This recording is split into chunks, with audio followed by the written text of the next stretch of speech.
Fungsi tanda titik yang ketiga adalah digunakan sebagai tanda pada angka atau huruf yang biasa kita temukan pada tabel, bagan, daftar, serta rincian. Berikut fungsi tanda titik pada daftar. Silahkan perhatikan. Contohnya 1 titik kondisi kebahasaan di Indonesia.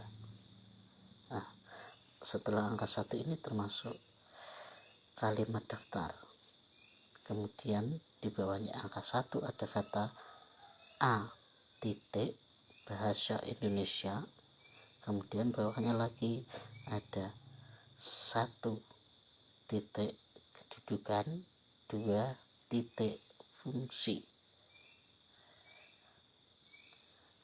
Kata angka 1 Romawi ada tanda titik, huruf A besar ada tanda titik, angka 1 dan angka 2 ada tanda titik. Ini adalah bentuk dari titik berfungsi sebagai daftar. Kemudian tanda titik berfungsi sebagai rincian.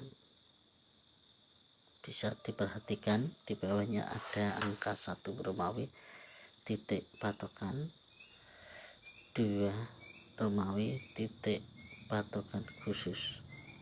Ini adalah bentuk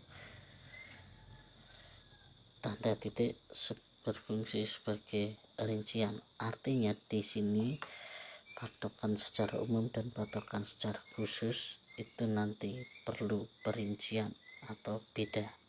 Tidak boleh dijadikan satu berubah patokan, tetapi harus dibedakan antara patokan umum dan patokan khusus secara rinci. Yang selanjutnya, fungsi tanda titik berguna atau penggunaannya yang tepat pada tabel. Silahkan dibaca tabelnya. Judul tabel yang pertama itu tabel 1 kelas kata. Nah, ini adalah judulnya. Kemudian di situ ada 3 kolom yang menjelaskan. Kolom 1 ada nomor 1 titik, 2 titik, dan seterusnya. Ini menunjukkan kolom 1 berisi nomor tersebut, setelah angka ditulis diberi angka kami pada tabel 1 penulisan nomor, dan setelah angka diberi tanda titik.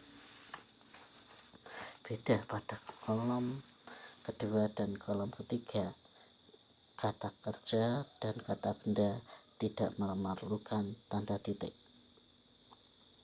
Selanjutnya, fungsi tanda titik pada bagan. Nah, pada bagan silahkan diperhatikan alur pendaftaran ini tidak perlu titik, tetapi di bawahnya di situ ada nomor-nomor atau rincian-rincian seperti di bawah ini. 1 titik registrasi akun peserta, 2 titik cetak registrasi akun, dan begitu seterusnya. Jadi berbentuk bagan, kemudian diberi angka lalu tanda titik. Itulah fungsi tanda titik dalam bagan. Untuk fungsi titik berikutnya silahkan ditunggu.